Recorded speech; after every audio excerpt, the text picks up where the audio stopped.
Good morning.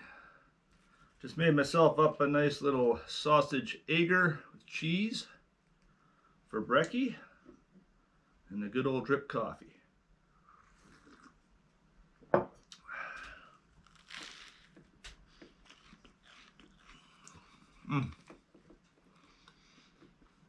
Not bad, not bad.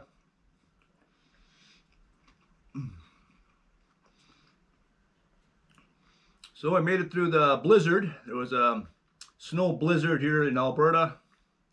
Got about 8 inches of snow yesterday, blowing. Only good thing about it, my windmill turned, but it didn't really produce any power that I know of. But anyway, yeah, so I got the quad back finally from the repair shop. You've probably seen the video of me getting it. So that's very helpful. I mean, instead of shoveling snow for 2 hours, I can clear it in like 15 minutes with the quad. Saves a lot of time.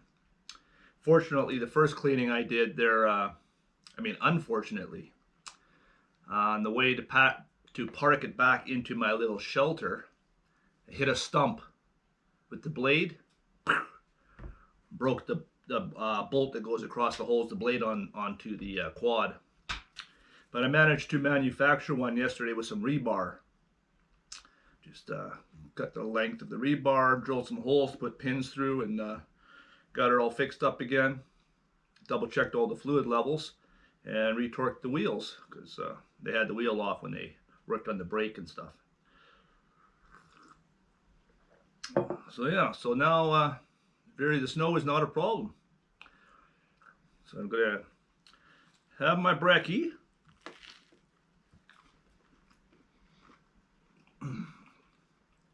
See what today brings. Might do some more trim inside, painting and trim. Work on some more wood. I got a new chain for my chainsaw.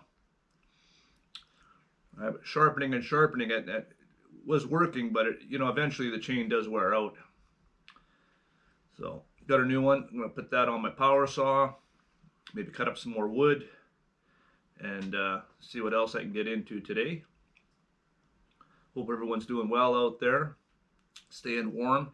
It's about minus 25 now. It's going to go down to like, I think they said minus 31 or something tonight. But as long as I keep the wood fire going and stays nice and warm in here.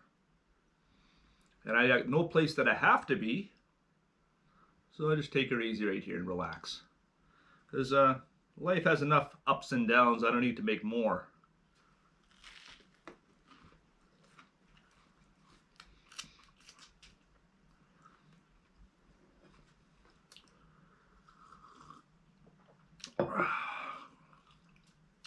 What else can we talk about?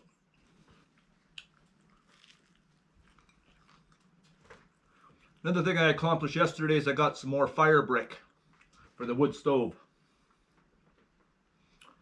I do notice a difference. If you got to line your wood stove properly with fire brick, and it makes your burn a lot more efficient. The fire brick itself retains the heat after the fire dies down, so it basically heats the cabin longer. Although I do have a lot of thermal mass around the wood stove, any little more efficiencies I can get are good, right? But I sure notice when it drops a bit, not a bit, but when it's cold out, you know, below -15, I use a lot more wood. Instead of using a box full, I'll use probably 2.5 boxes. So I'm learning as I'm going here how much wood I'm going to need. I think next year I'll get up twice as much as I have this time, because it's always good to have more than you need, right? But I'm learning. Only been off grid about a year. This is my first winter. So I'm going to learn, or I'm going to freeze to death trying. I don't think I'll freeze to death, but just trying to sound a little dramatic.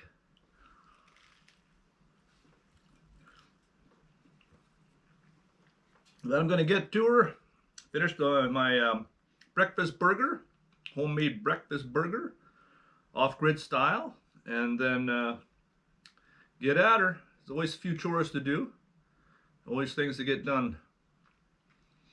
Like I always say, you know, you can live in the city, you can live on grid and have all those conveniences and work your ass off for somebody else, or have no utilities, work for yourself, take breaks when you want, and exchange labor for working for the man, or nowadays working for the woman.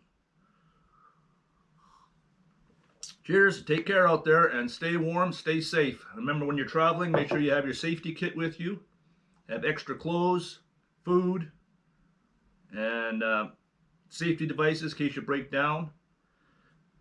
And be safe and live free as long as we can. 2026 is bringing in a bunch more rules. The government's going to be dropping a lot more rules for us, a lot more less freedom, and more ways to collect tax money. Fees, more analyzing what you have, what you don't have. So get ready, hang on. Life is not going to be easy for the foreseeable future. Canadian Dreamer, out.